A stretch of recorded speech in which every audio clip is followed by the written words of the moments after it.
আমরা এই ভিডিওটিতে দেখব যে কিভাবে আপনি মাইক্রোসফট এক্সেলে এরকম আইটেম লিস্ট থাকলে আপনি তার বাম পাশে এরকম বুলেট লিস্ট বা আইকন নিয়ে আসবেন।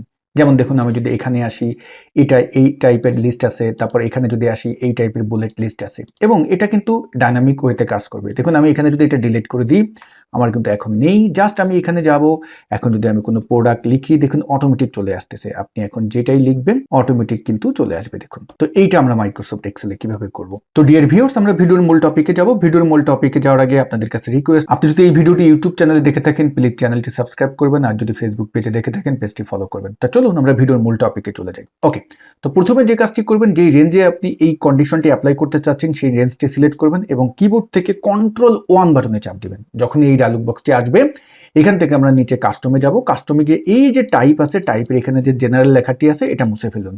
এটা মোছার পরে আমরা ডাবল কোটেশন দিব এবং অর্থাৎ ইনভার্টেড কমা যেটাকে বলে, তারপর আমরা উইন্ডোজ ডট বাটনে চাপ দেব।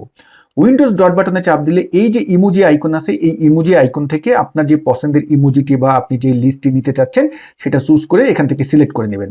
যেমন আমি কিন্তু এখন সিলেক্ট করতেছি এই যে আইকনটি আছে এটা। তো যখন আমি এটা ক্লিক করলাম, দেখুন আমার এটা ক্লোজ করে দিই, এইখানে কিন্তু আমার সুন্দরভাবে চলে এসেছে। জাস্ট আমি এখানে একটা স্পেস দিয়ে ডাবল কোটেশন দিয়ে, এবং যেহেতু এটা আমাদের টেক্সট ভ্যালুর সাথে হবে এই জন্য আমরা এখানে @ দেবো। যদি নাম্বার ভ্যালু হতো তাহলে আমরা হ্যাশ বা নাম্বার সাইন দিতাম। তো আমরা এখন ওকে দিলাম। তাহলে দেখুন খুব সুন্দরভাবে চলে আসলো এবং এটা কিন্তু ফুল ডাইনামিক। দেখুন আমি এখান থেকে ডিলিট করে দিচ্ছি, দেখুন অটোমেটিক চলে আসলো। এবং আমি যদি এখন এখানে ড্র্যাগ করে নামিয়েও দিই, দেখুন আমার সুন্দরভাবে লিস্ট হচ্ছে।